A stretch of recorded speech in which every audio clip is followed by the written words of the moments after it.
ভোটের মুখে চাপে ক্ষমতাসীন বিজেপি দলের অন্তরে বাড়ছে অসন্তোষ।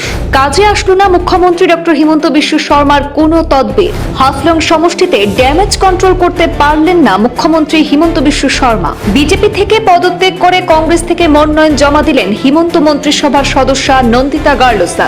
বিজেপি দলে যে ধরনের বিভেদ ছিল কংগ্রেসে তা নেই। হাফলং কেন্দ্র থেকে প্রার্থী করার জন্য কংগ্রেসের প্রতি কৃতজ্ঞতা জানালেন নন্দিতা গার্লোসা। মুখ্যমন্ত্রীর আশকারাতেই ক্রমেই বিজেপিতে প্রভাব বাড়াচ্ছে কংগ্রেসীরা। সিদ্ধার্থ ভট্টাচার্যের মতো পুরনো বিজেপিকে বঞ্চিত করে প্রার্থী করা হলো নবাগত প্রদ্যুৎ বরদলৈকে। কংগ্রেস থেকে যারা এসেছেন তাদেরকে বাড়তি গুরুত্ব দেওয়া হচ্ছে বলে মত একাংশ পুরনো বিজেপির। হাফলংয়ে এবার কংগ্রেসের নন্দিতা গার্লোসা এবং বিজেপির রূপালী লাংথাসার মধ্যে লড়াই বেশ আকর্ষণীয় হয়ে উঠেছে। বিজেপির টিকিট না পেয়ে রাজ্যমন্ত্রী নন্দিতা গার্লোসা রবিবার কংগ্রেসে যোগ দিয়েছেন এবং তিনি ডিমা হাসাও জেলার হাফলং আসন থেকে প্রতিদ্বন্দ্বিতা করবেন।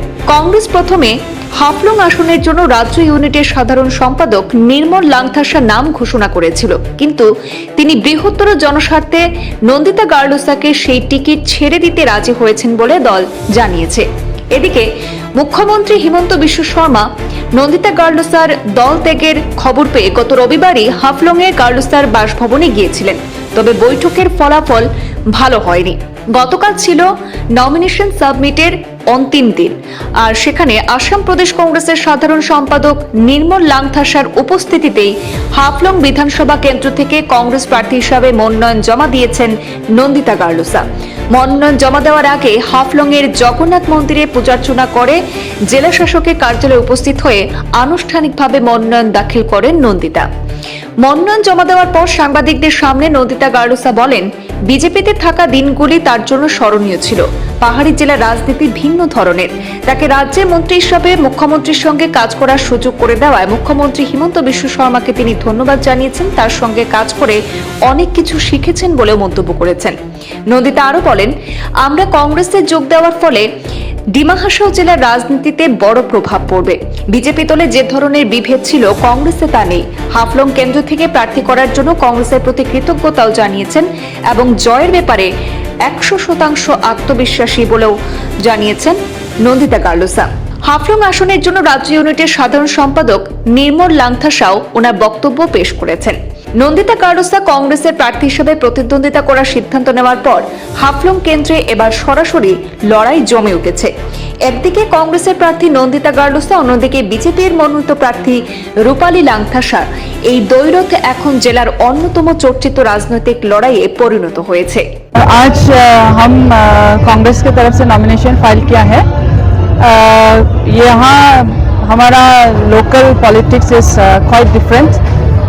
हम बीजेपी में थे, हमारा in the government of Assam में भी हम मंत्री थे, कैबिनेट मंत्री। And I am very thankful to the people of Assam and I am very thankful to the people of my district. I am very thankful to honourable chief minister doctor Himanta Biswa Sarma कि उनका cabinet में मुझे रखा है और बहुत सारा काम हम लोग ने उनका साथ करके सीखा है। अनफॉर्चुनेटली ये यहाँ का politics is quite different. It's very heartening to know that कि जब भी था whenever I was in the Bharatiya Janata party, it was a submissive type of an BJP, जहाँ आप लोग भी मालूम है हमेशा ऐसे होता था मेरा साथ में। So I thought that it is the best time now कि I am not saying anything bad to anybody, किसी को खराब बुरा ऐसे नहीं, लेकिन मैं समझती हूँ कि मैं वहाँ पे रह के जो हमेशा उन लोग का भाव जो सेम नहीं होता है, थोड़ा अलग अलग होता है, भेदभाव हमेशा जो होता है वो अभी से नहीं होगा। And it will be a free political affair for the whole people of my district. यही सोच के हमने कांग्रेस पे अपने उम्मीदवार दिया है। I am thankful to them also that they have given me the opportunity to take it forward of my own district। जो हमने काम किया है उसको forward करने के लिए let's see on the day of the election, but no hard feelings to anybody। It is always an welcome approach। और ये हमारा जितना भी वर्कर्स लोग है, जितना भी वासियों लोग है, all my supporters, they were really wanted me to come back once So to all my supporters, उन लोग के लिए I am back once in the for the assembly election, representing the Congress as a candidate for the coming term. Thank you so much. Part of the plan है, हम लोग ये strategically बहुत पहले से प्लान करके रखा है। हम लोग को पता है कि बीजेपी में अंदर में बहुत फ्रैक्शन है, यहाँ पे स्टेट में भी। देखिए बीजेपी ओरिजिनल बीजेपी तो है ही नहीं, सब तो कांग्रेस वाला ही है। आज देखिए कैंडिडेट आउट ऑफ 90 में 30 तो पुराना कांग्रेस में। तो बहुत सारा चीजें हम लोग भी पता चलता है कि स्ट्रेटेजी क्या होगा, इसलिए मैं अंतिम तक, वैसे तो लिस्ट 1 में हमको देना चाहता, मैं इंटेंशनली मैंने AICC लीडर्स को भी बोला कि हाफलों के सीट घोषणा मत कीजिए अनटिल द लास्ट मोमेंट। तो आखिर में नंदिता जी ने भी कुछ दिन बाद पहले आपको सुना होगा, काफी चर्चा में आया असम में राजीव भवन में ज्वाइन होने के लिए गुवाहाटी में।